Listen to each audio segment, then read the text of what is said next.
Ce mercredi matin, Aaron Kinsel travaillait sur la route dans l'état du Cincinnati, quand il a remarqué un cartable abandonné sur le bas-côté. Curieux, il s'est arrêté pour voir de plus près ce qu'il en était. Il découvre un chiot blessé au fond du sac. Plus précisément, il s'agissait d'une petite femelle âgée de 10 semaines qui se trouvait dans le sac. Aaron a indiqué qu'il a eu l'impression que la chienne était là justement pour qu'il la trouve. Selon les informations fournies par la société, la petite chienne souffrait de déshydratation et d'une patte cassée quand le chauffeur l'a trouvée.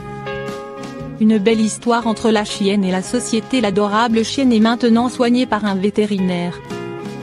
Elle aura besoin soit d'être amputée de la patte, soit d'une intervention chirurgicale qui va coûter très cher. La société a indiqué qu'ils prendront en charge tous les frais de vétérinaire pour être sûr qu'elle soit en pleine forme. Pour le moment, ils l'ont baptisé Type Ben, un clin d'œil à leur métier d'éboueur. Rumpke Waste Recycling a indiqué que pour leur sécurité comme pour celle de leurs clients, ces chauffeurs sont formés à être très attentifs autour d'eux. La société est très fière d'Aaron et heureuse d'accueillir Type au sein de ses équipes. C'est cette vigilance qui a permis de sauver Type. Aaron a indiqué que lui et sa famille avaient décidé d'adopter la petite chienne et qu'il allait écouter les conseils des vétérinaires sur l'amputation du chien. Car la chirurgie risque d'être plus douloureuse avec les années. Au secours, mon chien creuse des trous dans le jardin. L'été est là, enfin. Et vous sentez d'ici les bonnes odeurs de barbecue entre amis le dimanche midi. N'est-ce pas ? Malheureusement vous ne faites que les sentir de loin puisque l'état de votre jardin ne vous permet pas de recevoir du monde. Et pour cause, recevoir des amis dans votre jardin reviendrait à en accompagner la moitié aux urgences en raison des nombreuses chevilles cassées. Pas de panique. À chaque problème sa solution. Par les trous bien creusés de votre toutou adoré. Tout d'abord, vous devez comprendre pourquoi votre chien agit de la sorte. Voyons ici les 3 raisons principales qui poussent votre toutou à creuser, moins votre chien s'ennuie. Et oui, le jardin c'est bien, mais ce n'est pas suffisant. Il ne suffit pas de le laisser s'amuser tout seul, il faut jouer avec lui, le stimuler, l'occuper en somme. Sinon il risque de s'occuper tout seul, et pas forcément de la manière la plus agréable pour vous. Moins flairer une odeur intéressante ou encore enterrer en hausse. C'est une activité naturelle pour votre chien. On en revient à l'ennui, s'il n'est pas stimulé, il trouvera, de manière instinctive, l'activité la plus naturelle et agréable pour lui afin de passer le temps. Moins s'il fait trop chaud, votre chien essayera de trouver un peu de fraîcheur dans le sol afin de s'y étendre. Et s'il a décidé que c'était à l'endroit précis où vous venez de planter vos fleurs, alors, dommage pour vous.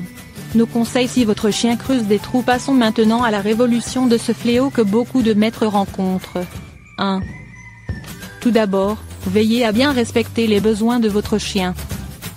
Et oui, vous l'aurez compris, avoir un grand jardin ne doit pas vous empêcher de sortir votre toutou. Imaginez 2 secondes devoir rester des jours, des semaines, des mois, enfermé dans un grand château. Si grand soit-il, je mets ma main à couper que vous aurez très vite fait le tour et votre envie de voir d'autres personnes et d'autres paysages sera très forte. L'important, une règle de vie à ne jamais négliger, votre chien a besoin d'un minimum de 30 minutes de promenade par jour, à l'extérieur de votre jardin. 2. Accordez du temps à votre chien. Sa dépense physique et mentale est très importante. Assurez-vous que votre toutou soit suffisamment stimulé. Jouez avec lui pour renforcer votre relation et lui permettre de se dépenser physiquement et mentalement. Attention! Afin que votre chien se dépense mentalement par le jeu, évitez les jeux de lancer qui n'ont pas de réels intérêts éducatifs. Préférez des jeux qui renforcent votre relation et qui apprennent à votre chien le renoncement ainsi que les autocontrôles. 3. Pensez aux jouets d'occupation.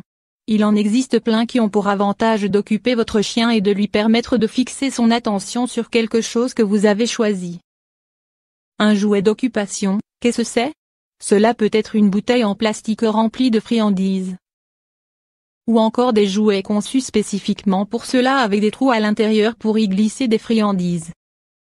Si vous êtes bricoleur, alors laissez votre imagination vous guider. De nos jours, avec des palettes, on ferait n'importe quoi, alors allez-y. Le but est de trouver des systèmes pour cacher des jouets ou des friandises pour que votre chien consacre beaucoup de son temps à les trouver. Si, et uniquement si, vous prenez votre chien sur le fait, alors signifiez-lui votre mécontentement avec un simple « eh » ou un non très ferme. 4. Plutôt que de déterrer vos fleurs. Ne vous lancez pas dans de grands discours, pas la peine, votre chien ne comprendra pas. Mais attention, suite à cette sanction verbale, indiquez toujours une autre formulation de type « au panier » ou « viens ici ». Surtout, si vous l'appelez, félicitez-le lorsqu'il vient à vous, sinon il ne reviendra plus vous voir par la suite. N'oubliez pas que votre chien doit comprendre ce que vous attendez de lui. 5. Éventuellement, vous pouvez vaporiser du répulsif pour chien aux endroits où il a pris l'habitude de venir creuser. Autre solution, vous pouvez placer les excréments de votre chien dans les trous qu'il fait. 6. Et oui, cela le dissuadera de jouer à cet endroit car le chien est un animal propre qui ne s'attardera pas là où il fait ses besoins. 7. Si malgré tous ces conseils votre chien continue de creuser, alors, je vous invite à grillager ou du moins rendre l'accès à ces endroits beaucoup plus compliqués pour votre chien. Malheureusement, pour certains chiens, le conditionnement est tellement présent que creuser devient un réflexe. N'hésitez pas à répondre aux besoins de votre chien et de travailler sur votre relation à travers le jeu mais aussi des exercices d'obéissance. Si ça ne règle pas le problème, cela pourra très certainement l'atténuer dans tous les cas. J'espère avoir répondu à toutes vos questions et je suis sûr que vous trouverez votre solution idéale parmi toutes celles-ci.